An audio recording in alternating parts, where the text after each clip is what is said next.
Hello, and thank you for coming to this fairly nerdy talk about character design. The alchemy of character design. I almost got a little bit in trouble here because I was like, oh, now I need to get very hermetically alchemical about this.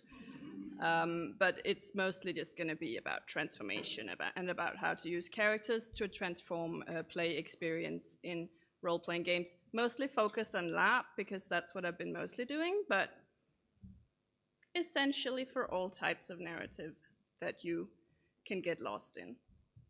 While I talk, you are super welcome to have questions and comments along the way.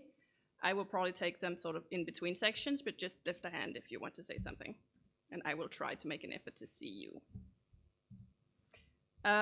So some basic truths that we are working with in this program item today is that the purpose of character design must be to provide an engaging and interesting interface between the player and the story world.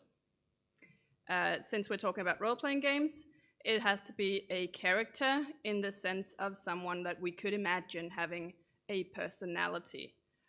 And yeah, I'm coming from Nordic LARP and literary theory, so I am going to focus on character design as a way to achieve immersion, sort of being enraptured in the story, and also I'll be focusing on written characters. There are many ways to make characters, or at least a couple, but I will be talking about how to write them. And yes, this is based on my grand aesthetic philosophy that I have developed for Ropecon specifically, which is to attempt to achieve enchantment in the sense of losing yourself a little bit to the story and coming back with some sort of inspiration. And here I have written for good or evil. In this talk, you will have the opportunity to decide, I think you should decide right now within yourselves, if you are interested in using character design for good or for evil. So character design for good is about stuff like, yes, providing player agency so that players can create their own stories in the universe that you have shared with them, or at least immerse very heavily in the stories that have been pre-written, if we're talking branching narrative or something like that.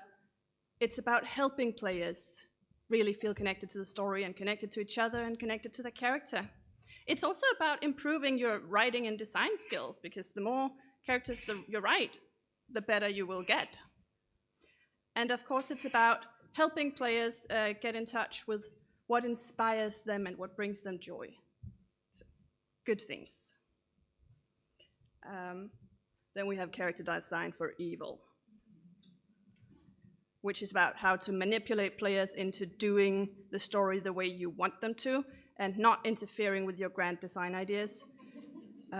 Also, ideally, they should have big, bleedy feelings to trauma bond with your LARP. And bleed is this thing where your real life feelings sort of get mixed up with your character feelings, or the other way around, and you can't really. And I think we mostly talk about bleed in a LARP context, but I think you can also talk about when you're like reading a novel and you can't let it go and you just can't like stop thinking about what happens to this character, and it sort of ends up casting a shadow over everything you do. We want that in evil character design. And yeah, it also can be about how to manipulate reality. You make a story that is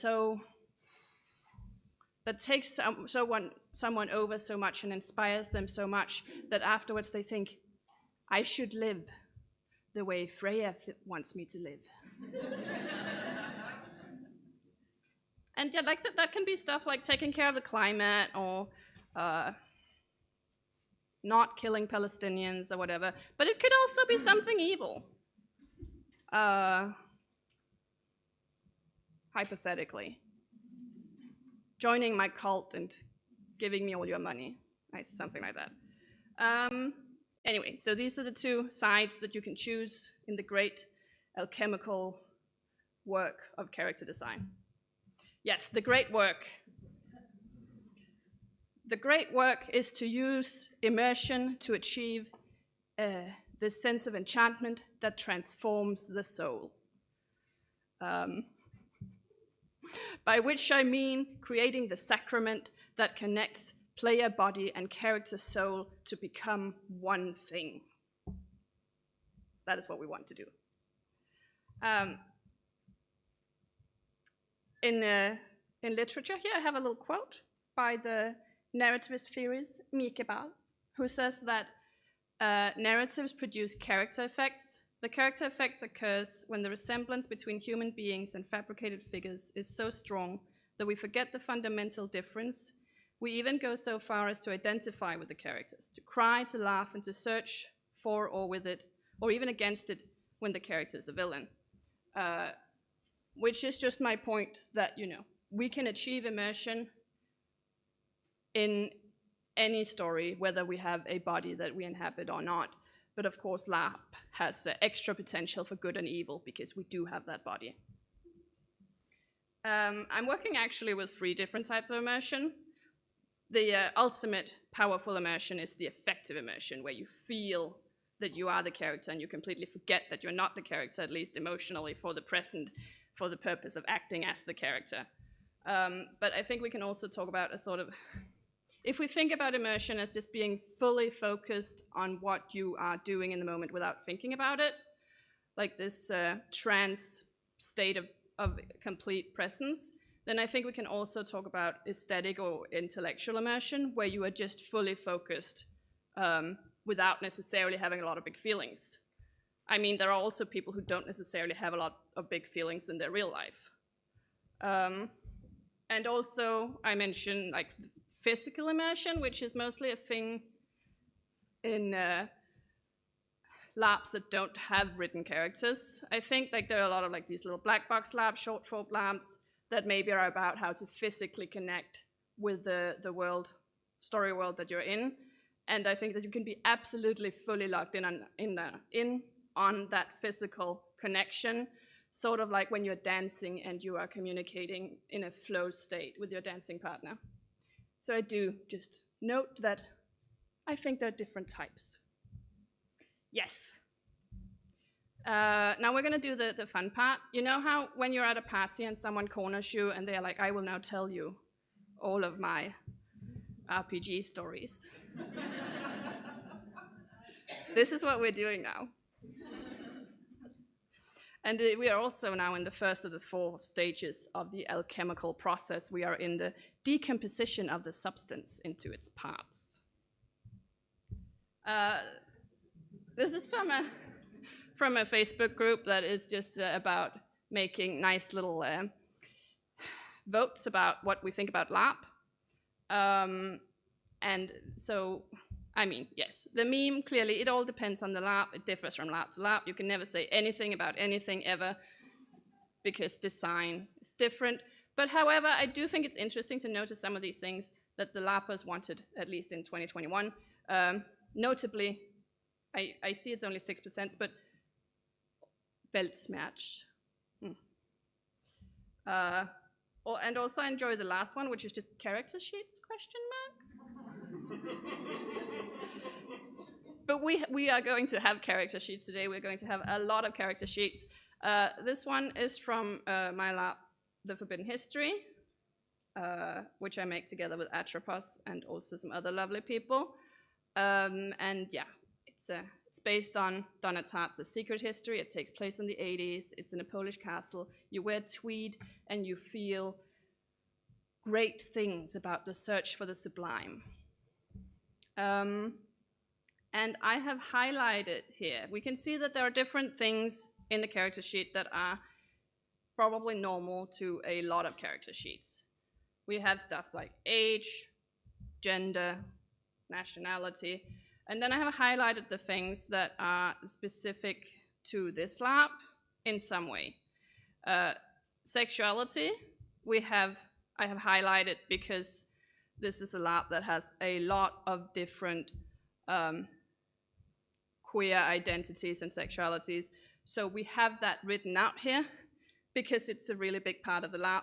It wasn't as big in the beginning. We were just like, oh yeah, I mean, this is a lab about expression and being your authentic self. So obviously we have queer people. And then that became a self-fulfilling prophecy because apparently we did something right. So now we have a lot of people who want to play queer people, which is super awesome. And it has year and academic track because it takes place in a university setting, so you need to know that. It's just facts you need to know. It has a friend group and a mentor because it is about the social groups that you're in.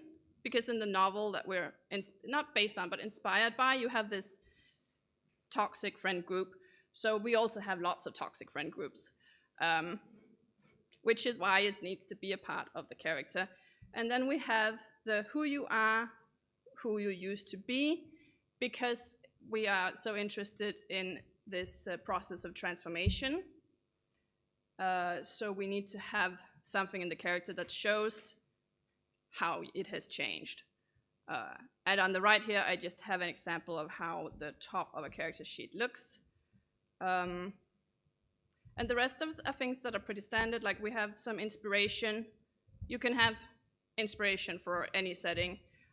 This inspiration is chosen particularly for this group because this group is a friend group that is about Dionysian possession. Like this is a very nerdy intellectual app. So like this friend group is inspired by the Apollonian Dionysian contrast in Nietzsche's works, and then they all have to read Medea, and like this character is very inspired by Medea. And yeah, I have an example here from the Who You Used to Be text that I will read to you because you're trapped. They should have seen you in your red silks sliding through the crowded rooms of the mansion like a knife. That was an important day and so foundational in your life. You intimidated everyone. You wore your father's signet ring and carried the code to his safe, having recently looked through his papers to determine the condition of the company, which you had for so long neglected in his increasing dementia. The whole clan had come, and having found your mother hysterical and your brother lacking, had gathered around you. Respectfully, afraid, and eager to please, perhaps to control. You were 10 years old, and it was your father's wake. And I wrote this, and now I'm a little bit embarrassed because like a 10-year-old, that's not realistic. But that's not really important. The point of this is that we have an emotional background. We set this character sort of immediately in what was a foundational moment in who she is today. And now in the story of the lab, she's a young adult, but this thing has shaped her and is continued to shape her in her fear of connection and the hard edge that is inside her every time she tries to trust someone.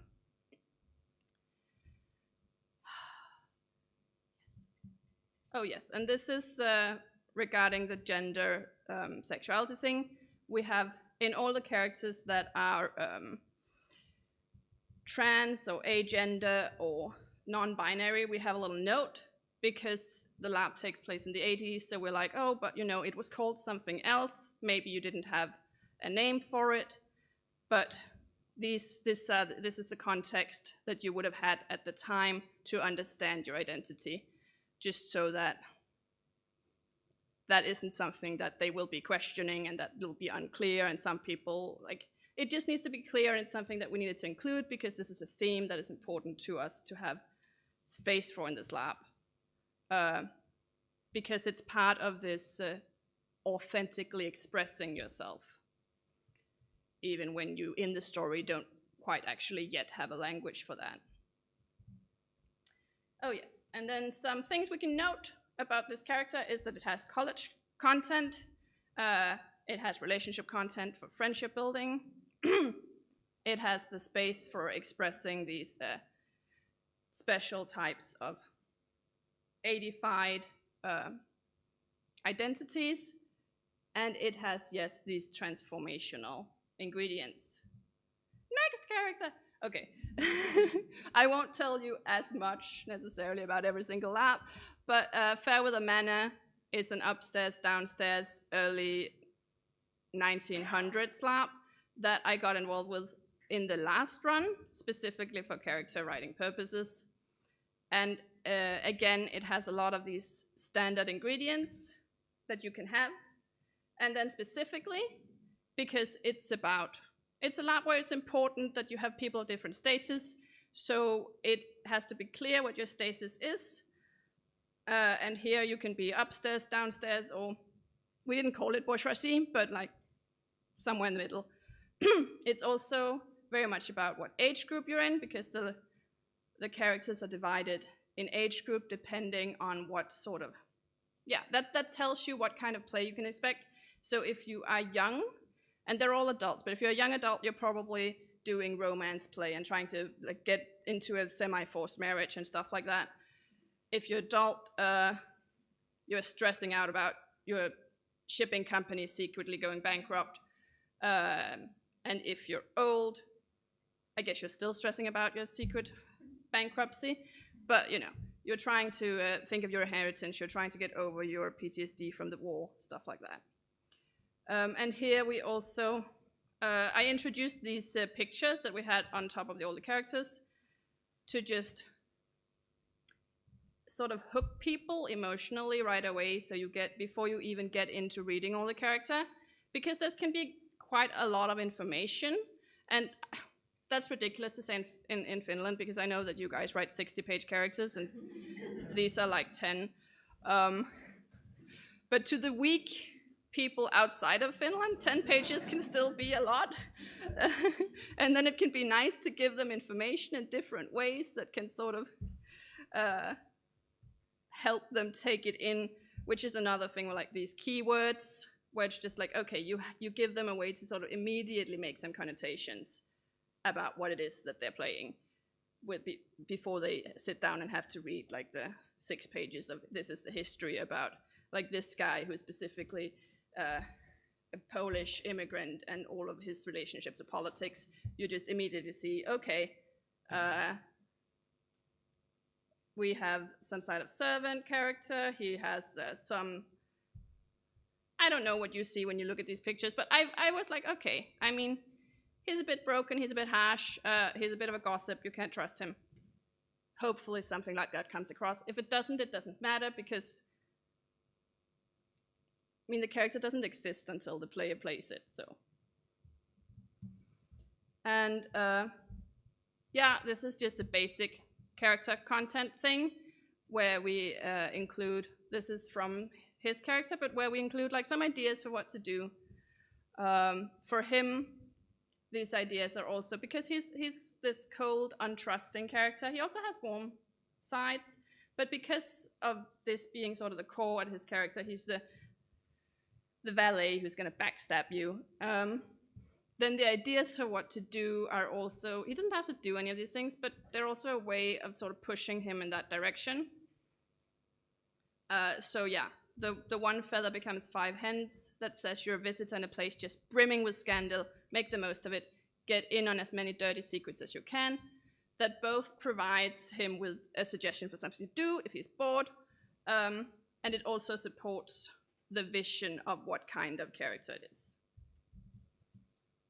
And yeah, so what's special about these is that we're doing upstairs, downstairs. It has age groups because of plot themes that depend on age group divisions.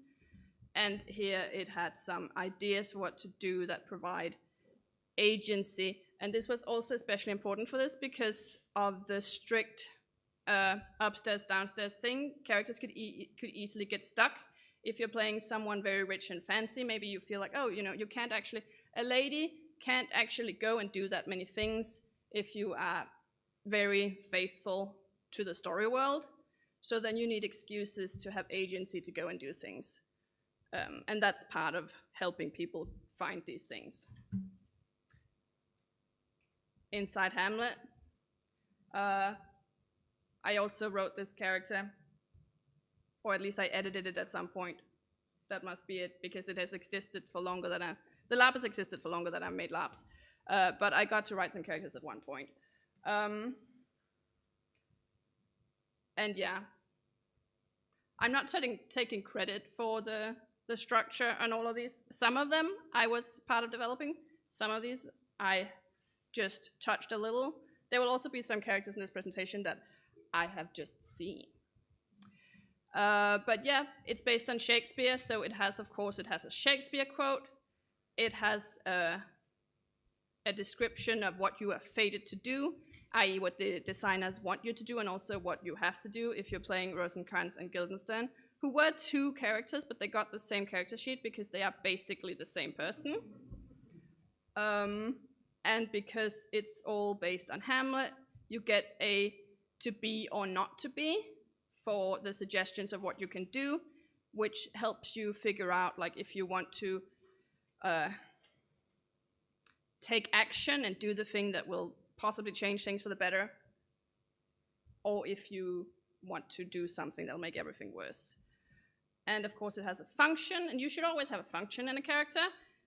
Here it is a function at court because we are at court. And yes, there are some goals in gameplay because Rosencrantz, Guildenstern, they have a part in the story. The part is sort of to set Hamlet up for maybe getting killed at sea. And here it is also to spy on him for the king. So we are telling them, you have to spy on Hamlet for the king. And also some suggestions for how to play. So things like, oh, you are witty, but you're not smart. Make constant philosophical remarks. Occasionally say something truly deep, but don't notice if you manage. Talk about people in front of them as though they're not there, and always pretend to be better and smarter than you really are. And then, yes, we have the to be and not to be, which supports this also. Forceful characterization of them. So to be can be stuff like talking to the queen about how maybe we shouldn't murder Hamlet, or telling Hamlet how maybe you think it would be good to if he did things a little bit differently. Pursue romance, write love poems. Not to be is stuff like surprise threesomes, where they think you're just hooking up with one of you, but they get both because you are basically the same person. And it had vices because it was a game that was about the moral decline of the court of the Hamlets. So there are vices, so to help people into their moral decline. And yeah, so it has Shakespeare references because it fits with Shakespeare. And it has character design that is based on the design of Shakespearean tragedy. And yeah, it has terrible ingredients because the designers want them to be, the players to play these characters as terrible people, at least for part of the game.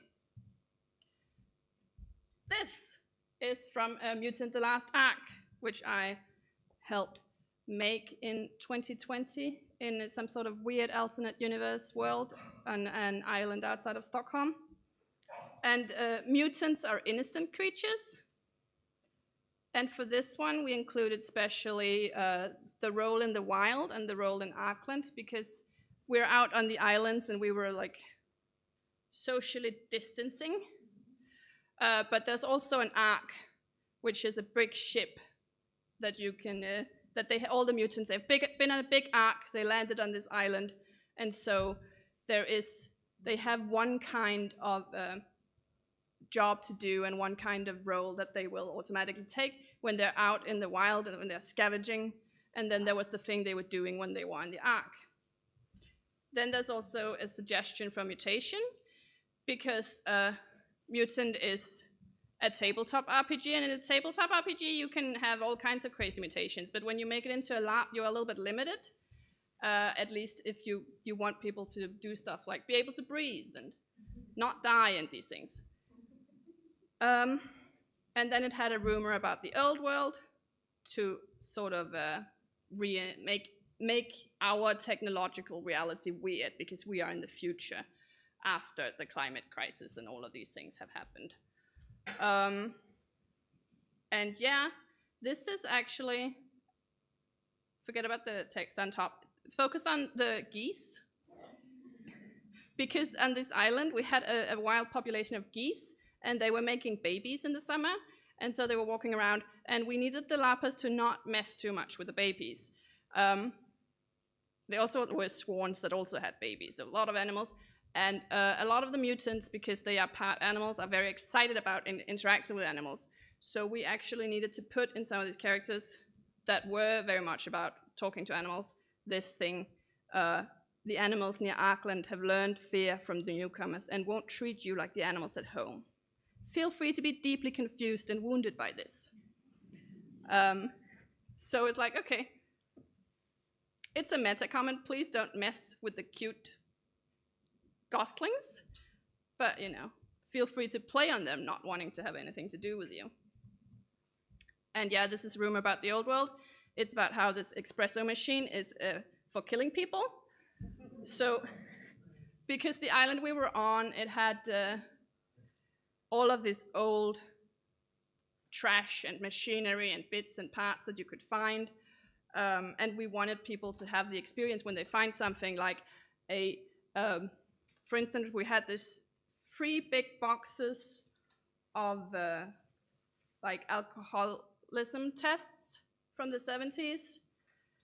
And so we wanted people to be fascinated and confused, which, I mean, you would automatically be because they're pretty weird. But also if you find something like a rusty coffee machine or half a lawnmower and stuff like that. So we were just priming them to have story-appropriate reactions to such discoveries. And here we have some of the mutants, where I'm just saying what I already have told you. That's what's happening.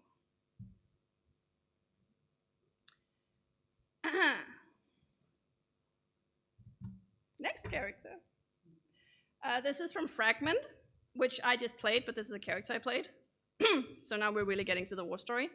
But Fragment is also made by Atropos, and it's based on the Forbidden History, so it has some of the same goals. But it's about, you just have, I think it was 12 or 14 players, and you spend a weekend in a cottage, and you make art. And the characters were written just as fragments. So what's shown here is like the top fragment, and then you had like 2 more pages of just memories. And then you had like a list of very basic relationships, which like 1 line per relationship, which is just like, oh, Thomas, he seems cool. You've heard he's good at writing poetry. So this way of writing characters was all about just creating connotations and like material that you could be creative with, which is super appropriate because it's LARP that is designed to make you make art and feel comfortable with that, even if you think you suck at art. So it's appropriate to start off with just awakening some creativity. This is some art I made of my character in my friend group. My character is the one whose head is a swan, has 4 heads. So yeah, you can make a character that doesn't have to have all of the modules. It just has to fit with your vision and communicate that in a good way. And I will skip some of these, but not this one. Gothic is by Avalon Studio and is based on Gothic horror. This is Byron's character. It even says in Byron's character they had a pet bear, which I loved. I knew already, but I really appreciate that they included that. And it's special because it's based on real historical characters. So therefore they needed to include some biographical material, and they also included extra things like letters and poems that he had written, because presumably when people play a LARP about playing, it's about this weekend where Byron and Percy Shelley and Mary, who later becomes Shelley, they go and they write together and they create Frankenstein and all of these things. And when people want to play Gothic horror poets, probably they want some of the Gothic horror stories sort of in there somewhere. That makes sense. And yeah, this is from a black box LARP called Spellbound, and this is the entire character. It just has 3 sections. They're all written in this story form. It just has the description of who. This is the Mountain King. He is the king of the mountain. What he wants amusements of the mortals, and he wants to see them dance, and he wants them to despair. And then it has a description of the way he moves, because this is a lab where you communicate by dancing, so that is what you need to know. Yes. And this I included because this is a character that I am playing in September, and it is 44 pages, and I wanted to just mention a 44-page character because I'm in Finland. And because this one it's Gothic horror again, it's late Victorian Gothic horror, and therefore all the characters, they have been shaped like, they look like, the PDFs look like they're books, and they have the background, every part of the background that's important is written as a chapter in the book, so you get your own little Gothic horror novel. And then it also, because it's so long, it includes things like a summary, and because it is a event that takes place at a castle and I'm playing a lady, it also has an overview of characters that they clearly want me to remember and to know who are, because that would be polite.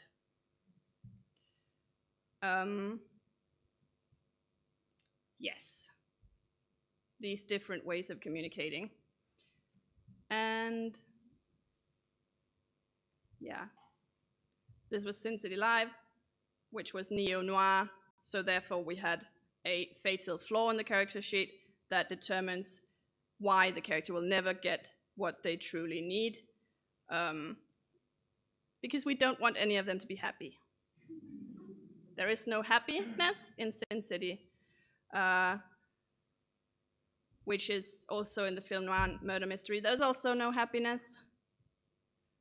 However, here, this was a black box game that I wrote, and it was about, it takes place in a film noir reality, but it also takes place in 1930s Hollywood. So it has this double layer. So you get a character who is just a person who works in the film studio, and it's this short. So like, the stunt double is an adrenaline junkie. You love your job with a passion and are always looking for ways to make your stunts more realistic and impressive. You get along well with everyone. That's the entirety of the character, because we are talking a lab that, including the workshop, takes 4 hours. So you don't need a lot. And it's very cliche, it's very prestige, so that's all it needs to be. But then in every scene, there are roles, and they are described indirectly in the scene description. So the role of the red lady is also what it tells her to do, and it says, you're in trouble. Your husband has been murdered and the police have reason to think you did it. You can't go down for this. You've got only one place to turn, the detective. And that's all you need to know, because this is a cliche lab about cliche film noir moments, and people know what this role is. They know who this character is, they can fill it in, and anything they add to it will either fit super well or be really fun because it doesn't.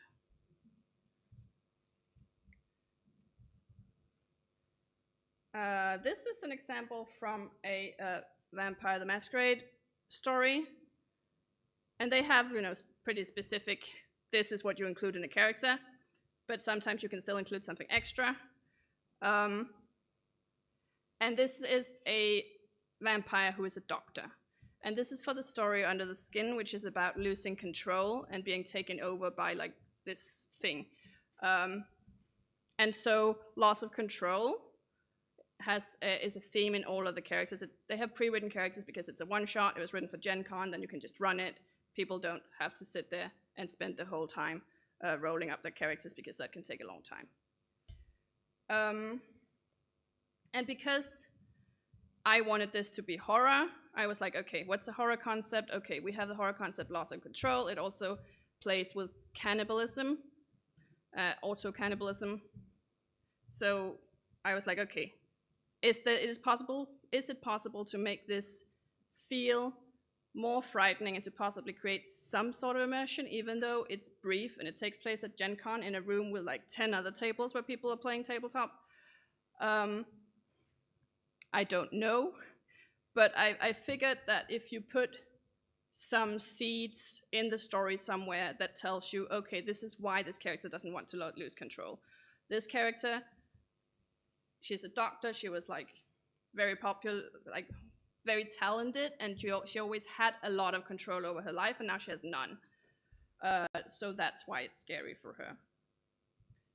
And then there is also, I've written the plot engine supports the theme, like through traps in the character.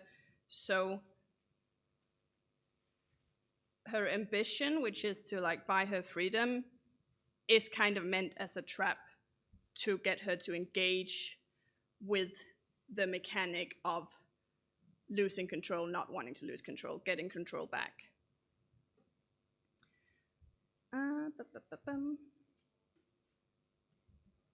This is an example from the In Memoriam vampire setting book, which is about playing ancilla characters that are vampires who are older.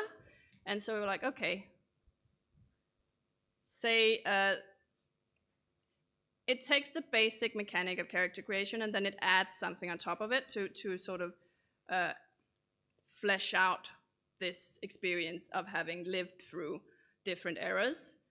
And so one of these things was this ocean of time mechanic where you have to go through different eras and either choose or roll for what happened, and you can gain something and also lose something, which is meant to sort of reflect how it is to live for a very long time, and to also, it's also a way to fill out this vast background of time that is in the character, because you can't actually, I mean, you can if that's what you think is fun, but it's going to take a long time if you're going to sit down and be like, this is what I did every year for the last 150 years and how it affected me.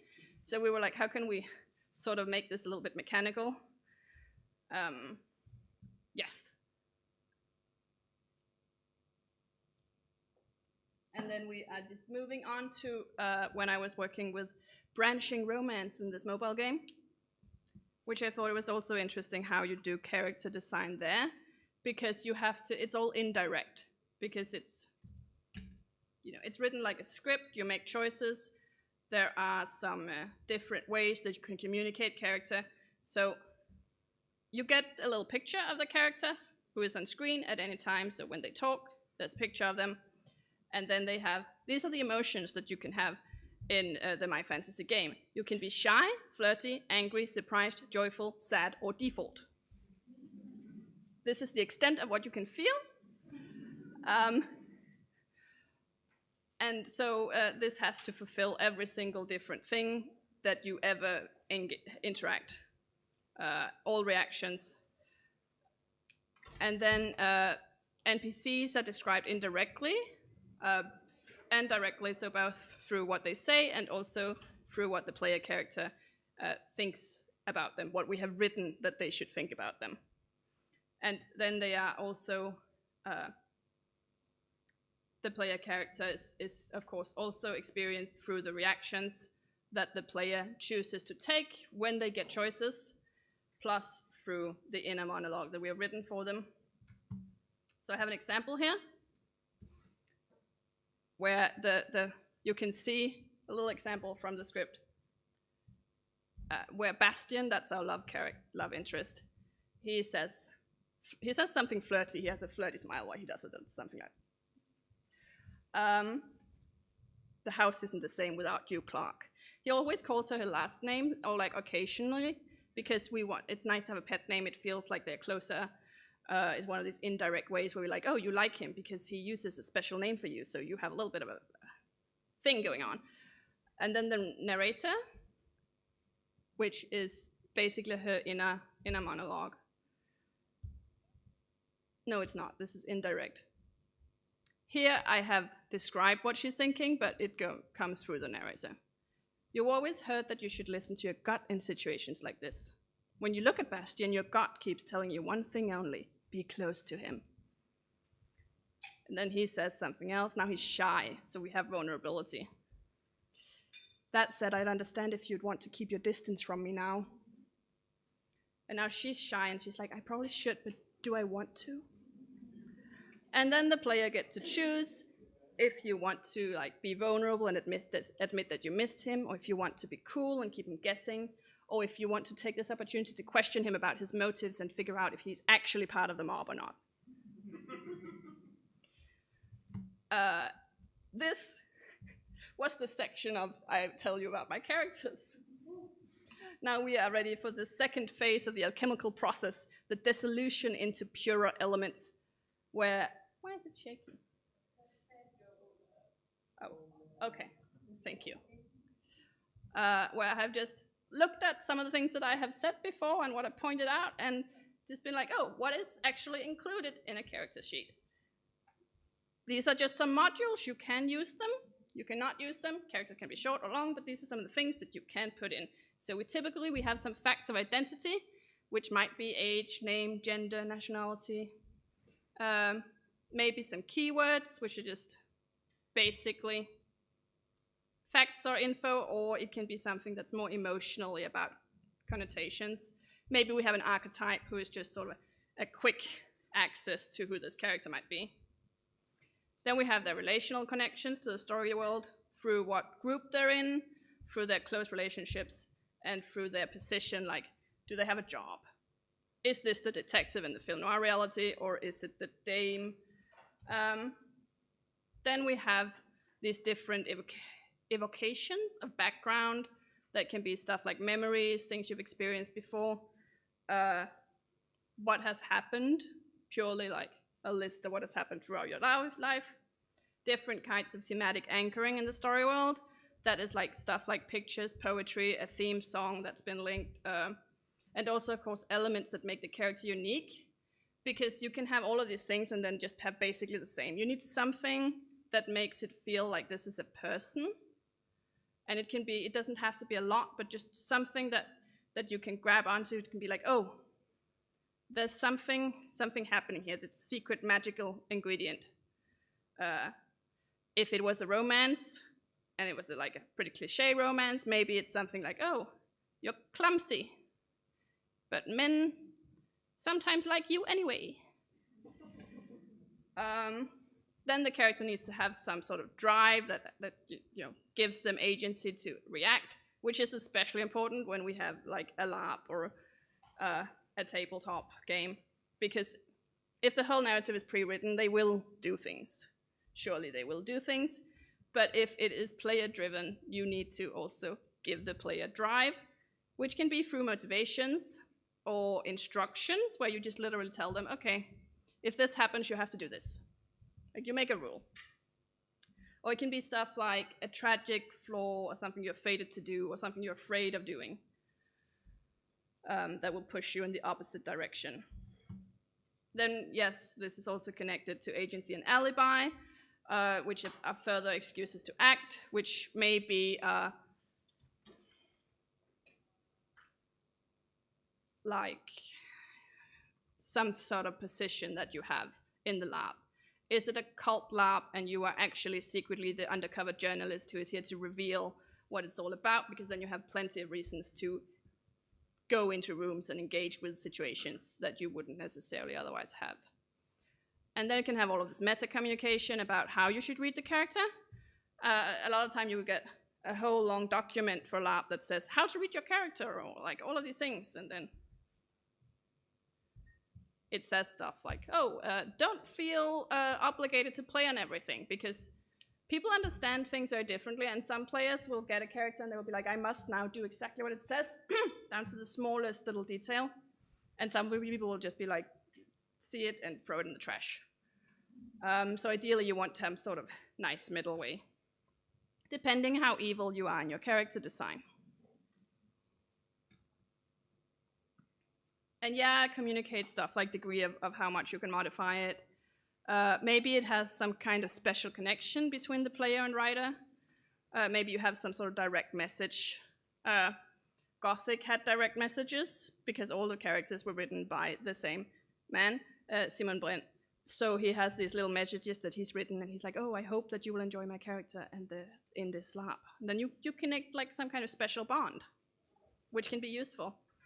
And maybe it has reading aids, specifically for like longer characters, such as summaries or links to other characters that you want them to be able to read, subtitles that explain what it's about, maybe some kind of special formatting to tell the difference between characters in your background that are actually player characters that you can find and play with, and therefore should know who are, and characters that are just mentioned to create some sort of vibe and that you don't actually have to remember the name of, which is really important to me because I'm so bad with names. And it's really frustrating showing up to a LARP and having practiced for like a long time to remember the name of your third cousin who you were engaged with when you were 17 and who now hates you, and find out he's not actually a player character. And yes, it needs story. So probably it has some plot seeds and some expectation management of what will be taking place, and some sort of tension building, and maybe some surprise traps, which is stuff like giving the player an expectation that something will happen and then having something completely different happen, which can also be evil, but you know. Yes, and I have story-specific character sheet content, which is the stuff that you add or change for a specific story world, such as if it's a tragedy, maybe you have a fatal flaw. Maybe for Inside Hamlet, you had this thematic inability to choose because Hamlet can't make a choice until it's too late. And yeah, these are just the different ways you make the characters specifically anchored to the universe that you're trying to create. And then we have like these extra things that are not as easy to point out, but that are like indirect means of communication. Like when I get a list of characters that are important to remember, but I'm not told they're important, but I get the list so I understand that they're important. And the way you narrate the story, like is the narrator trustworthy? Is it like actually, it can be written in first or second or third person, but does it feel like you can trust what it says in the character? Also stuff like repetition of important themes, that can also be themes from the story world that you're making. How many times are they repeated in the character, supported, challenged, because that steers how the player engages with the story. And yeah, a clear sort of difference between what is just vibes and what is important to remember.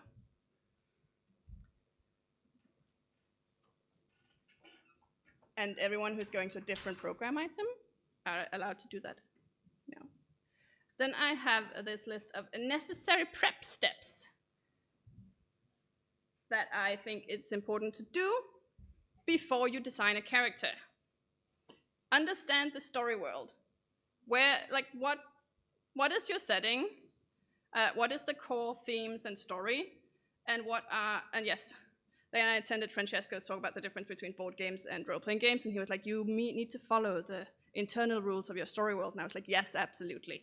So I have also included that, which here I have the example of, for instance, if you're making a role-playing game that is about fairy tales, maybe you decide that every time something important happens, it has to, like, important quests have to take 3 attempts. Then you can decide that and make that a rule.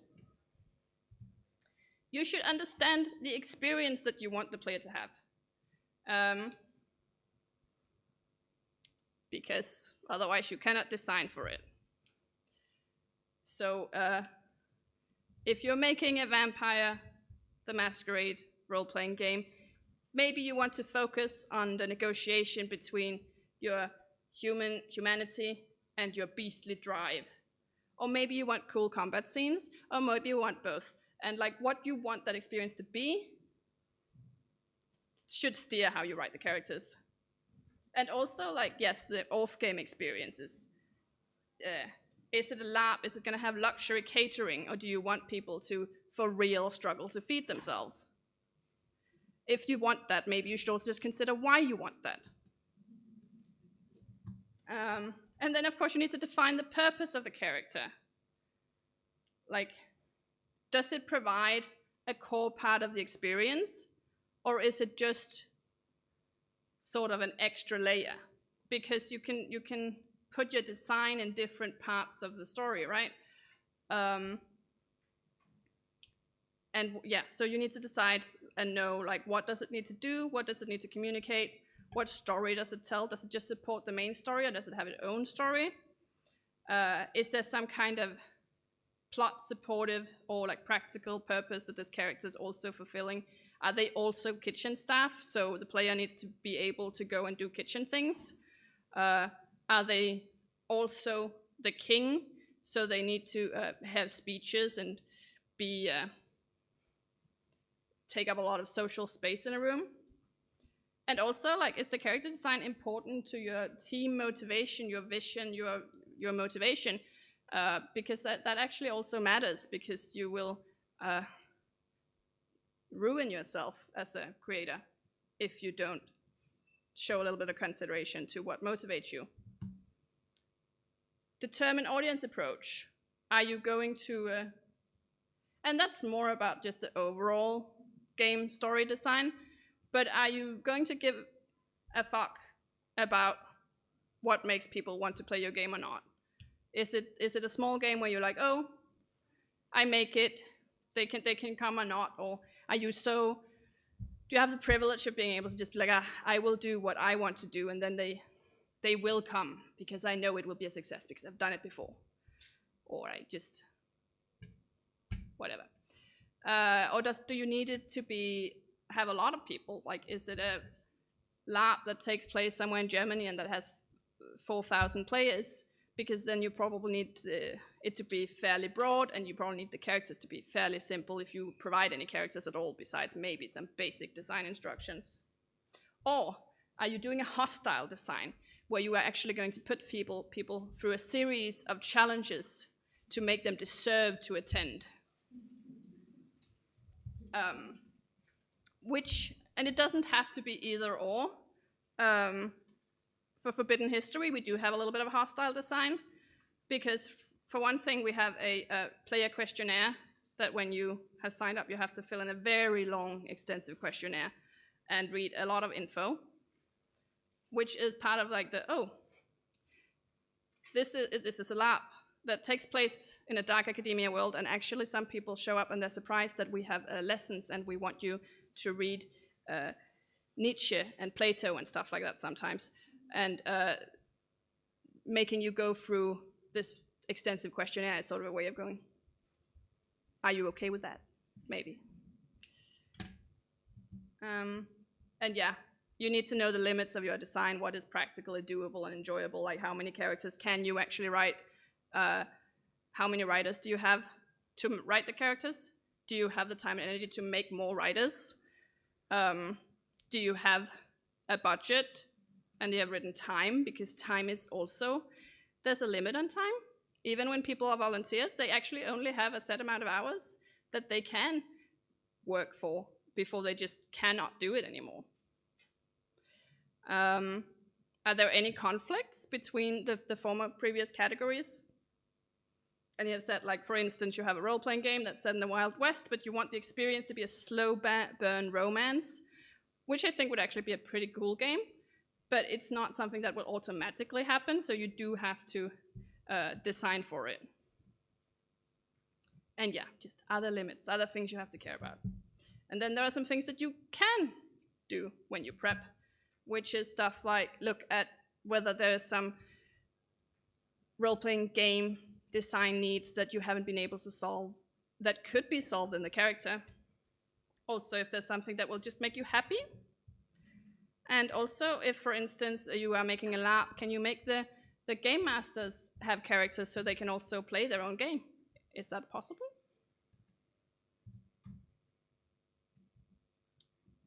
Then that brings us to the third stage of the alchemical character process. The conjunction, the union of opposites into more refined states.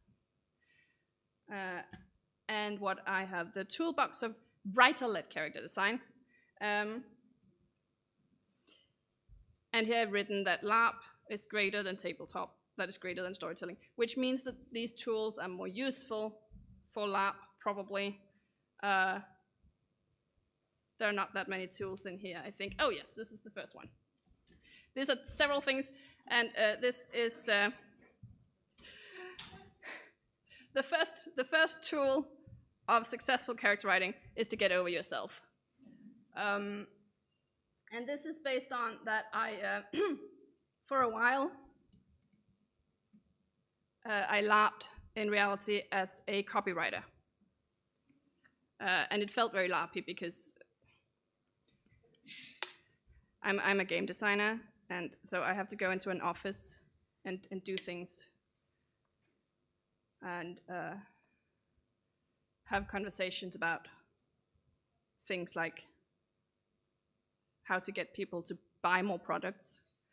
So I just sort of treated that as I was like, okay, I'm Mad Men now. And then it was pretty fun. Anyway, I learned some things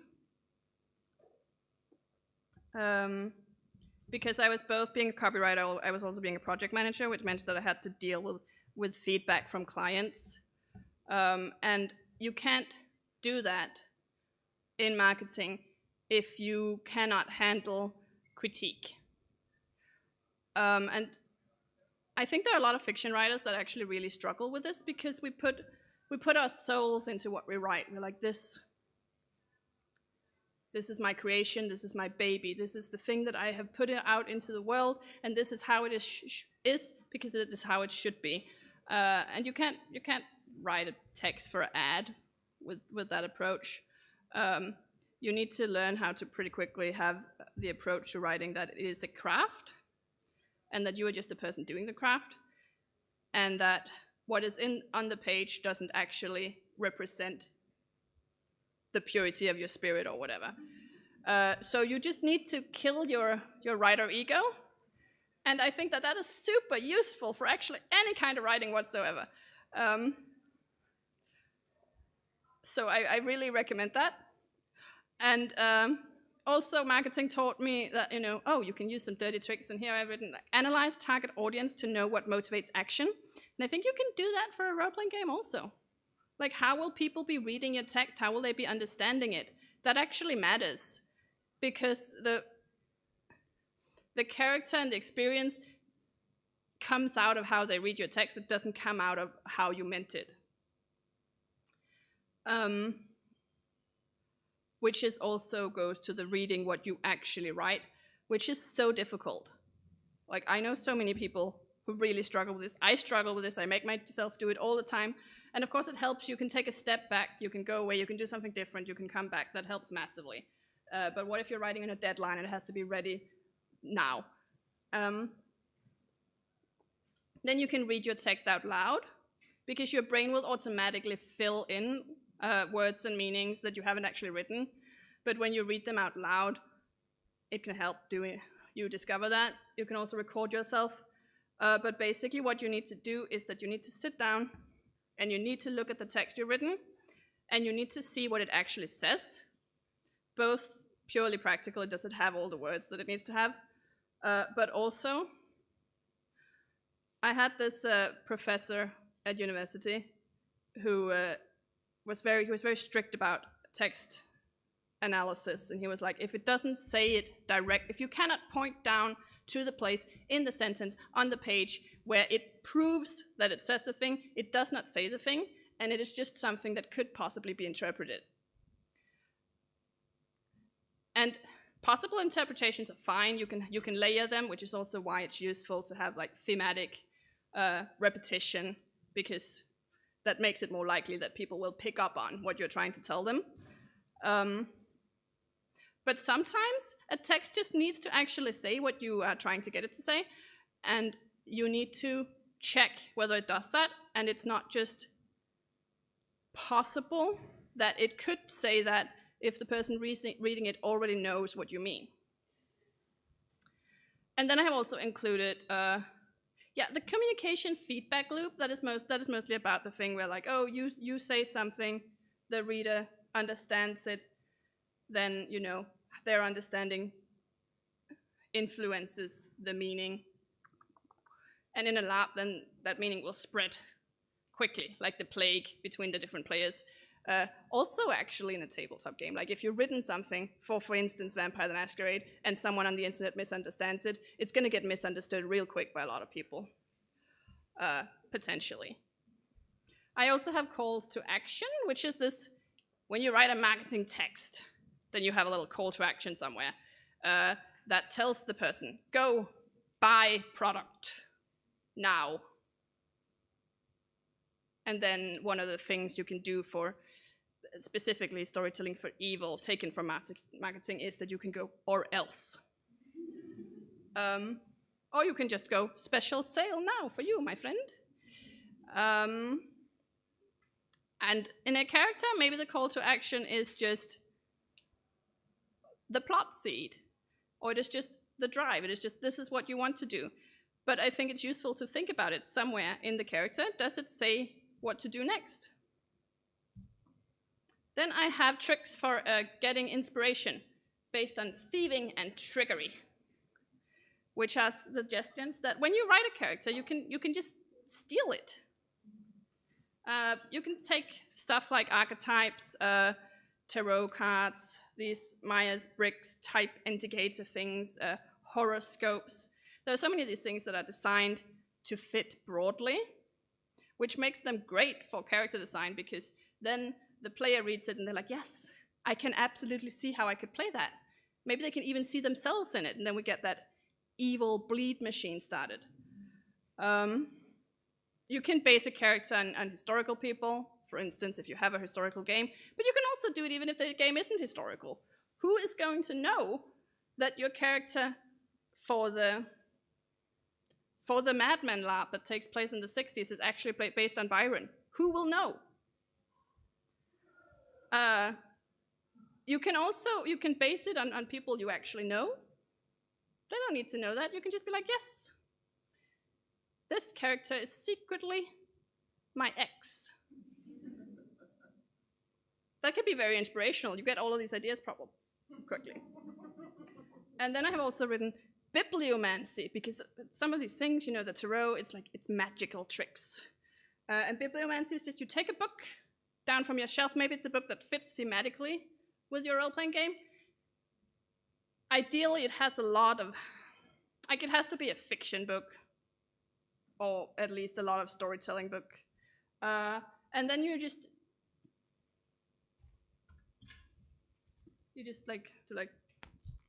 and you stop some random place, and then you put a finger down, and then you see what it says. And here it says absolutely nothing. But then you read a couple of lines, and you use that as a way of, what is that word for when you're telling the future? Divination. Yes. You are divining what the character is and who they are, and you just take inspiration from that thing. Easy peasy. Then I've written immerse as you write, which is how I like to write. There are different ways of doing it. Some people like to just start by being very practical and being like, okay, this character has these functions. Then you get a skeleton structure, and then you just fill in what fits with the functions. And that's fine. I like to be a little bit more unhinged. So, for instance, and this is I'm going to start at the bottom. Write because you see them. Where I'm like, okay, maybe we need some basic design needs covered first, because I have said that is what you should start with. But maybe it's just a couple. Like, okay, we need a character who is argumentative, because we need someone to push that in the story. And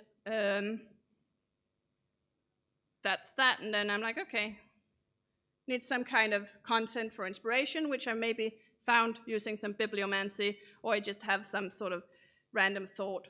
And then I just try to see who they are based on those couple of ingredients, and I just try to write who I think they are.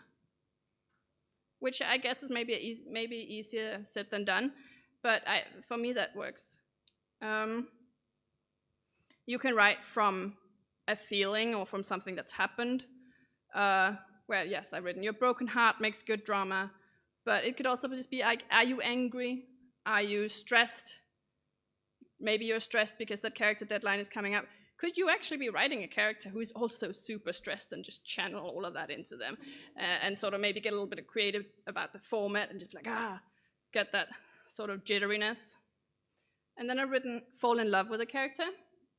I don't know how you guys fall in love, but when I have a massive crush on someone, I start collecting facts about them. I make there's a little space inside. I don't have a mind palace because I'm not that cool, but I have some rooms inside that are more orderly, and they get filled with these little details about like, oh, this person likes when it is cloudy. This person likes chocolate ice cream, but it has to also have these little sprinkles in it or whatever. This person thinks that super sarcastic jokes are the best thing ever. And then I get a little bit obsessive. And I think that if you can get that way about the character you're writing, if you can sit there and you can be like, okay, why do I love this character? Which, especially for Forbidden History, is very relevant because we do have something that we love about all the characters. That also, many of them are also broken people, but people are complex. And if you can just sit there and you can try to communicate with the character and sort of get immersed in your own writing process, then I think that creates really nice characters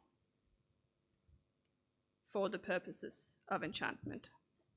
Yes, I've already talked about perspective. This was like half a slide because then I was like, oh, I have to go now. But basically, I already mentioned narration, but this is like, okay, we know that there are different ways you can write a character. You can write, I am a count from the 1750s, I like blood. Or you can write the character like, you were born in 1920 and you had no hope of ever making anything of yourself until one day you met Gregory. Or you can write it in third person, which is like, oh, Sasha was always seen looking very elegant, even though inside her mind was chaos, right? And the perspective that you choose that probably has something to do with like how you want the players to read the character, how much you want them to identify with the character from the start.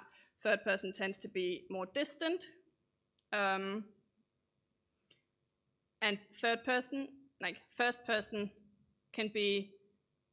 it can feel close, but it can also be a little bit weird because you don't know what's happening in the character yet. So you sit there and you're reading I think, but you don't know what you think yet. But it depends. It's also a question of taste.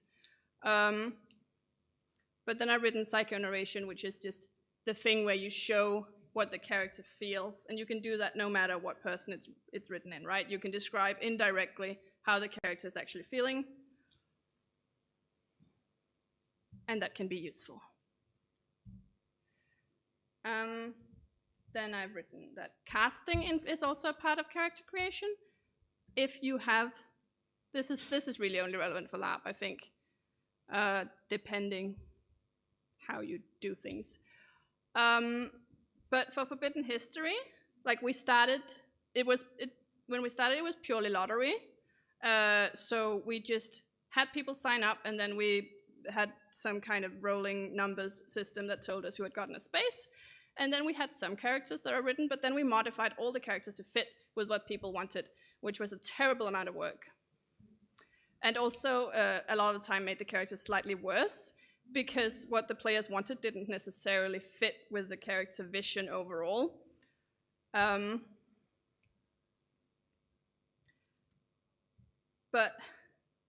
now, yeah, we have like 80% lottery, and then we reserve 20% for just choosing the people who, in our extensive questionnaires, have made it clear that they will fit with the characters that we have left that we couldn't cast for, so that we can just write the characters how we think they should be and have the players deal with that. And yeah, the questionnaire does stuff like tell us whether players will want to play what has been written at all. Also, will they understand it? Which isn't foolproof, because a lot of time it's like, oh, choose option 1, A, B, C, D. Like, But that's also why we have some things, we ask them questions and they can respond to it. And some people get very stressed out by having to write things in questionnaires, which is, I get stressed by that as well. But a lot of the time, its use is that it shows you whether they have understood the question. And yeah, it also provides some designer alibi because we told you that this would happen. Then, you know, what you can do when you are, if you're casting and you are choosing your players based on whatever, it can be a good idea to choose X amount of people who you know or have a pretty good feeling understand your vision, because they will help it make it the truth.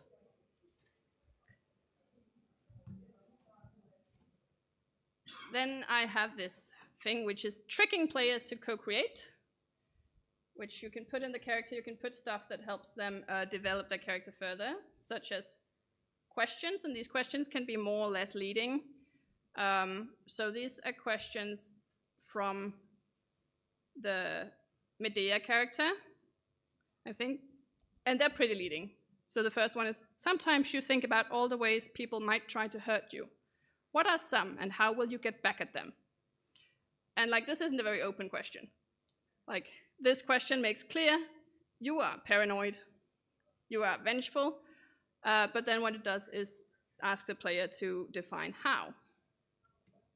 It also includes some softness. It says, when you feel in need of softness and daydream of happy things, what do you imagine? So it makes sure that the player helps develop the different parts of the character. These are some more things. These are from a mutant character, where we were asking people to fill in what wonky habits they might have to sort of get them to move, because mutants move weirdly. So we were like, how does your mutation show in your body? And also, do you have any special magical objects?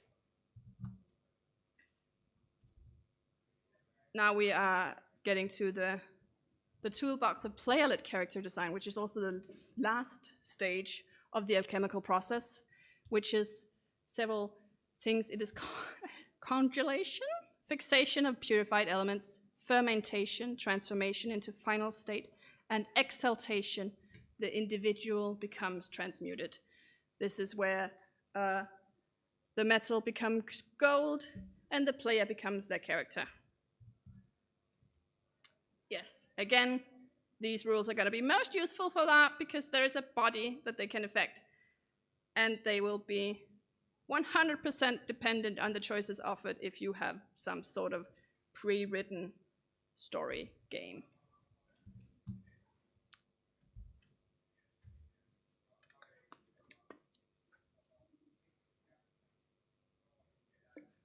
So, some things you can do to anchor yourself in your character as a player is that you can start the body character feedback loop. And of course, the player body is also the character body. So if you can't walk, your character will not, at least currently, be able to walk. If you have supermassive allergies, your character will probably be having supermassive allergies. But what you can do is that you can modify your body language, the way you speak, your physical habits in general, to fit with your character. Maybe you have an extra physical need. When I'm playing a middle-aged woman in the Baron of Belgrave scenario, I am bringing some Victorian reading glasses that I will be taking out every time I need to look at something up close, just to sort of anchor that woman in my body. Some people like to get a special perfume scent that they wear, or just have these things that make their body feel more like the character, at least when they become habit. You can anchor character in different types of symbolic items, such as jewelry that has some extra special sense. Like here I've shown like a little in memory of amulet that you could then imagine might be your dead wife, and also, you know, the costume that you wear, like how does it represent who the character is. And then of course you can do stuff like add additional background, find a theme song, have little magical objects that you carry that, so maybe a lucky stone somewhere. No one needs to see it, but you know you have your lucky stone and you touch it every time you're nervous. And by touching it every time you think you should be nervous, you Pavlov your brain into thinking that you are nervous. You can, of course, use other player characters to anchor your experience of character, both by preparing with them before, adjusting relationships, talking to each other about how you experience each other. Maybe you want to do letter writing. And yeah, the play feedback loop I've written where, you know, their reaction, other people's reaction to what you do, then, you know, have you take action, and then there's a reaction again, because the character is also created in how the world around it reacts to what it does. You can have some meta habits, so like unique game rules that can be written into the character or that you can make for yourself, which might be, if so happens, then I will do this. So like if someone raises their voice, I will leave. Or if someone looks at me for longer than 5 seconds, I will hit on them. Or the character has some sort of tick or habit. The character's maybe always doing something with their hands or fiddling in some way. And you can have things like when you need to leave play, maybe you have a little physical ritual that you make that then you do again when you enter play again, just to sort of, I don't know, maybe you just stop in the doorway and you close your eyes for a couple of minutes before you go back. I think that's also super useful for tabletop, to just have some kind of little ritual that shows when you are going out of the role-playing game and when you are entering it back again. Because otherwise people will just keep floating in and back and in and out all the time. And I've written, you can anchor character in your player identity. So, for instance, if the player has anxiety, maybe the character also has anxiety. And here I've written fragment, because I have anxiety. And my character did not have anxiety at all. Like there was nothing wrong with her, she had no problem. She was the perfect person in every single way. Which led to the very interesting thing that when I had anxiety and I had to go and lie down, she also had to go and lie down, but I managed to still be immersed. So I was like feeling physically anxious, but she didn't know it was anxiety. So she was just like, I'm weirdly agitated. I wonder if I miss my horse. Which then looped back in to really help me with my anxiety, because I was like, oh, there's another person inside me who doesn't feel bad? Weird.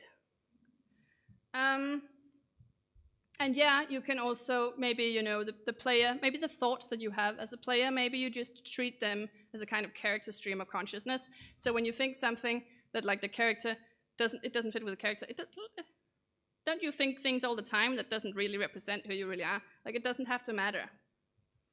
You can also attach it to things like location. So maybe the character is always on except when you're in the bathroom, or the character is only on when you are in the bathroom.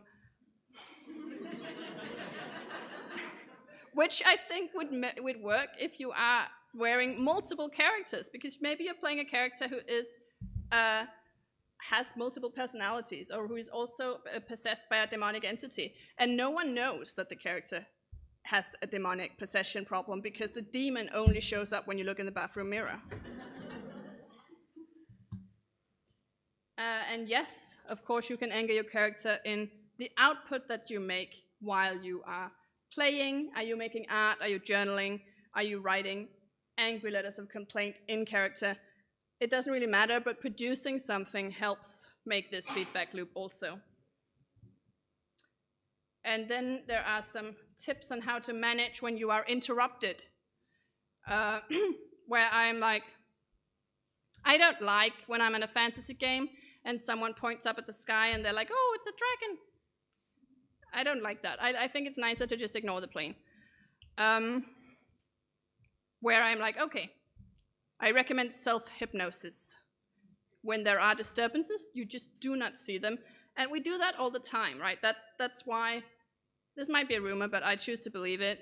That's why people in Orange West can just walk in anywhere, because we don't see them. And you can also keep your character on for doing out-of-game activities. Like, if I need to check my phone, maybe my character doesn't have to register that it's a phone. She just needs to know what time it is. I don't have to take in every detail of the impression. And I've written reconnect through action, because just for me personally, that's how I get most immersed in when I do something. Waiting and thinking, oh, how do I get back in?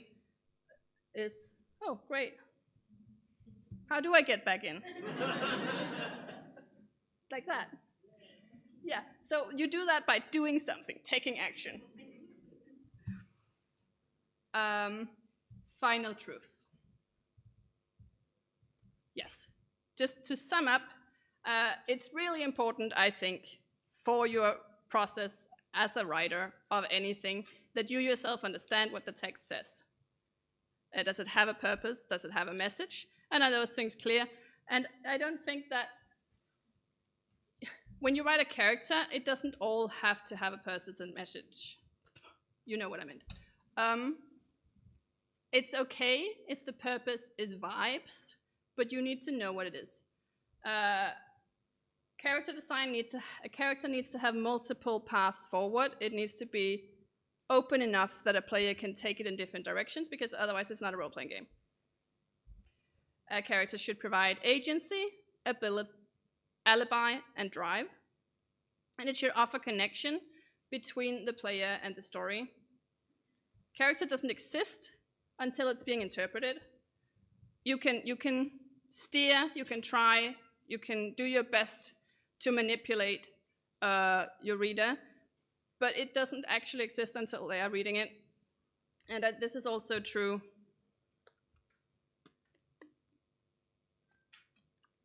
theoretically for stuff like novels.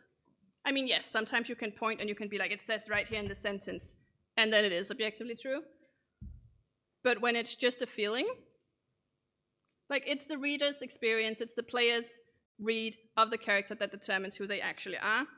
So the only thing you can do as a writer is that you can try to make sure that they have a good reading experience and it fits roughly with your vision. A character must reflect and support the story it is part of. If it is antagonistic to the story, then that needs to also be a choice. And the character is also created by how the story world reacts to it. And the character should offer immersion to help you achieve enchantment for inspiration, for the great work that is the sacrament between character and player. Is that it? That is it.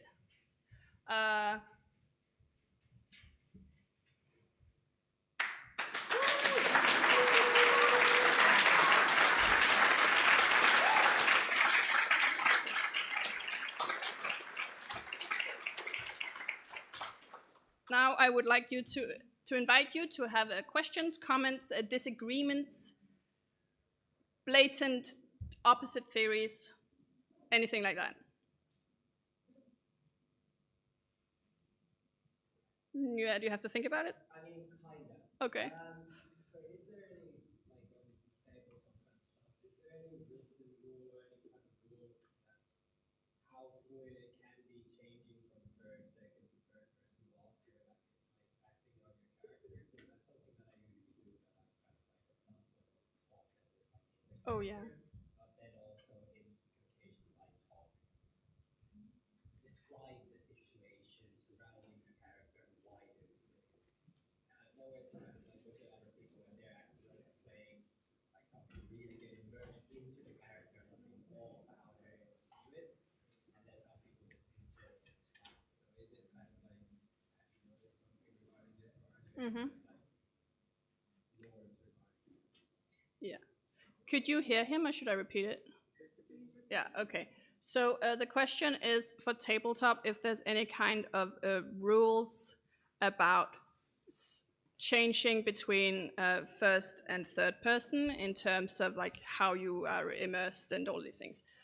And I mean, I think that to achieve like that immersion of being like in the story, you need to be in first person and talk about I do. But that's also kind of a lot.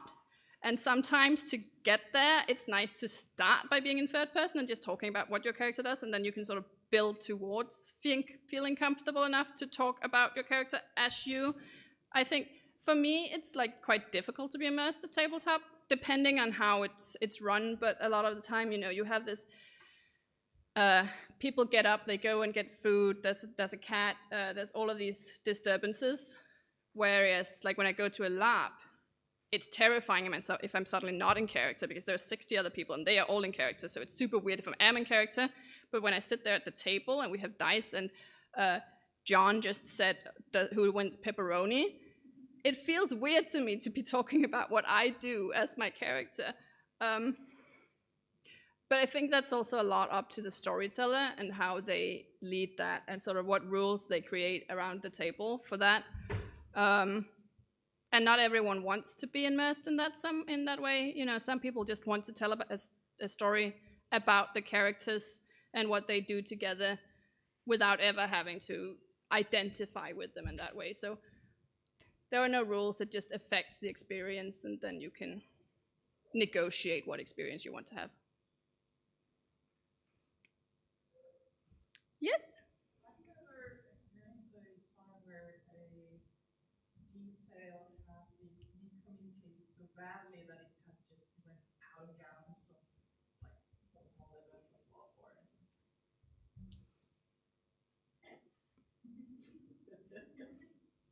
Yes.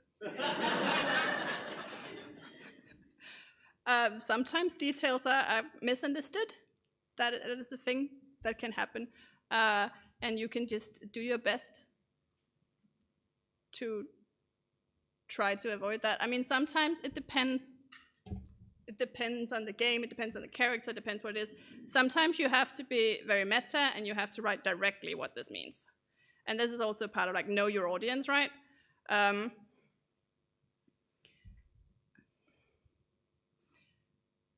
But for instance, and this is, I once I played a character at a black box game, and it was where we all had memory loss, and we got our memories back as these little snippets.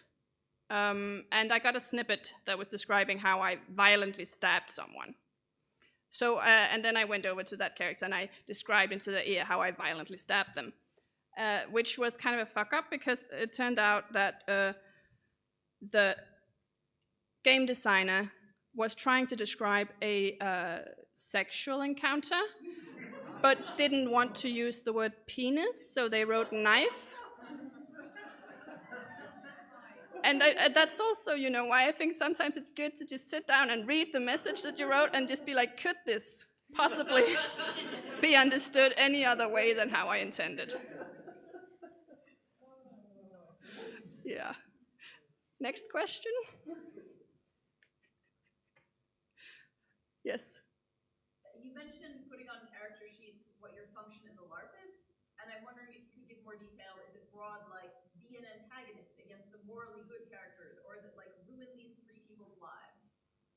It could be like anything. And here I was thinking of stuff like, okay, you have, for instance, you have a court. Then the characters who are playing king and queen, they probably have a lot of extra work carrying the story. And then you need to think that into how you write the character, and you need to think about practical things like how much time do they actually have? How much energy? Are they going to be able to do all of this work to carry the story, and will it still be fun for the players? So yeah, stuff like that, stuff like, oh, but you have a specific thing you need to do because I've decided that Act 3 must end with something that might be a stabbing, and so you have the responsibility to do that. Or it could be something like you have someone who is off-game a medic, and then they're also in-game a medic, so that people have an excuse to go and see them. when they fall. Is that an answer? So I guess it's more like meta instructions than it is, I have given you 20 pages of flowery prose, but what I need you to actually do here is be terrifying. Both. I think be terrifying can be a meta instruction, or it can be one of these like indirect. Because if, like, for instance, I write a list of ideas for what to do, and they are all suggestions for doing terrifying things, maybe that communicates that that is what I want. But it depends a little bit, like how important is it that they do the thing, and how practical a thing is it? Because if it's just theme, you can communicate it thematically. But if it's you need to be here at 3 o'clock to lead the ritual to awaken Cthulhu, you probably want to make that pretty clear. Maybe it's not even in the character sheet, maybe it's in an email directly to the player. Or both. Yes? I was surprised about the stuff about the player, what the player does to co-create the character. Because a lot of this is like, I see this, I've experienced this as like a folk art.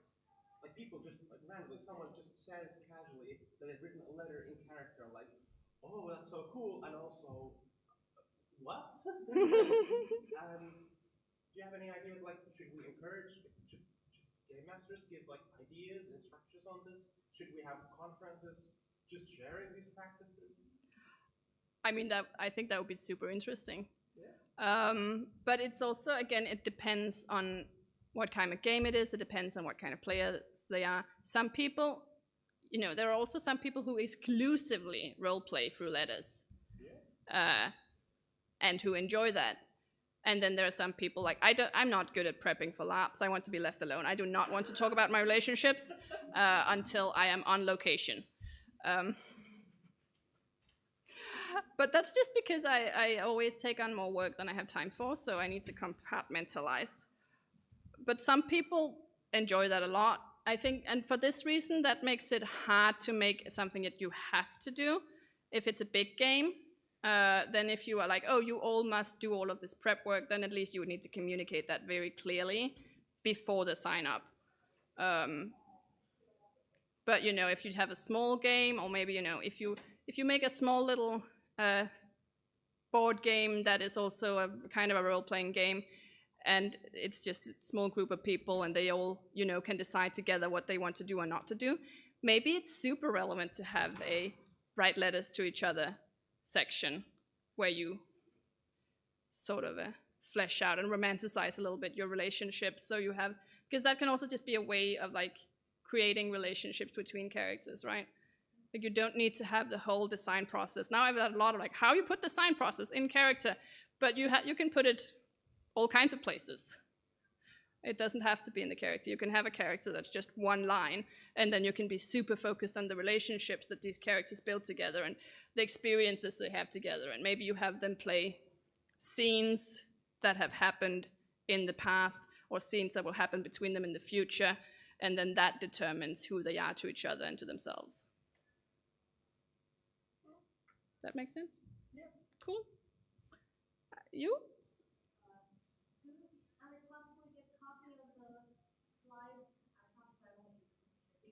Oh yeah, absolutely. You can, if you write my email down there, then I will send them to you. Yes. Do you have any thoughts or recommendations about including character arcs in the designs? I know that in LARPs and tabletops, for example, it's often more improvisational and not that common to lean so heavily on them as, for example, in computer games. But for example, I would imagine giving a character a goal, and then the punishment or bad thing that not visible over them for not reaching that goal, and creating some kind of limited space for possibilities. Yeah, absolutely. I think that is probably one of the things I would have included in the section where I ran out of time. I think that having a character art, it's like a lot of the time we sort of implant it into the character, and then also in some of their relationships. So it's like, okay, this is why you want to do the thing. This is the thing you want to do. This is what you are afraid of will happen if you fail to do the thing. These are some different things that can happen. And then in the other characters around them, they are like, one character's like, oh, you're afraid they're going to do the thing. Another character's like, oh, you're afraid they won't do the thing. And then it will work out through the interrelational play. But of course, you can also do stuff like at Forbidden History, when it feels like people need a little bit of extra support, sometimes we will send them telegrams from their parents to just push them towards some kind of play. And that also depends, like, how much steering do you want to have, how much do you want, because how comfortable are the players going in and out of character and directing their own play? Because a lot of time these telegrams, they come because a player has gone semi-off game and come to us and been like, I feel like I am not getting enough pressure about performing well on my exam. And then I'll be like, haha, your father. But some people never want to leave the fiction. And then it's like, okay, have you planned enough that you can push them as a GM? Is there even a GM? Are there perhaps some materials that they can discover later? Are there some materials that they can... Because you can still write it a little bit as a choose your own adventure game, right? You can just give people a stack of envelopes and they can say, like, if A happens, then open envelope. It's, different ways of doing it, but I think it's important to think about character arc and at least make sure that there are different ways it can move into and different interesting outcomes for the character to react to. I just want to connect that to the vampire story. Mm-hmm. You have presented, like, when you have a very short form game, like, you don't have time for a very meandering game, whereas if you have a 3-day LARP, like, meandering might actually be a core experience. Yeah. I think meandering is also a core experience in some vampire games. Especially like, oh, we have to find someone to eat. That can be a whole session. But there, of course, it depends on having a storyteller who will just see what they're doing and hurry over there with the storytelling and be ready with the outcome and make sure it still feels like an arc that was fought through. Yes? As a LARP, right, what's your take on changing canon? I had an experience where I was playing a character in a Middle-earth game, Mm-hmm. where I could have become the next king of Ropecon because I was a direct descendant of Helm secretly. So that would have changed the overall canon because my character did not, in the canon, become the king. I think that depends on the game. Fair. Because, like, do the game rules allow that? Has that been communicated? Would it break with the rules of the story world if that happens, or is it perfectly fine? Are you in fact doing an alternate reality Lord of the Rings? And if you don't know, I mean, you can also, these things aren't permanent, right? Maybe you would have become the next king of Rohan and then eaten a poisoned tomato. You never, like, so you can redirect in that way. But I don't have a, to me, I think it's fine to mess with canon when we are playing, because we're just playing. It's different when, I'm writing for a known IP and then I want to be respectful of the decisions that have been made and try to do things that are new, but when we're just playing, then, everything goes, I think. As long as it supports the game story that you're creating together and you're not fucking it up for everyone else. As a follow-up, how would you then feel as a log writer who has written this kind of plot hook when player does not follow that through?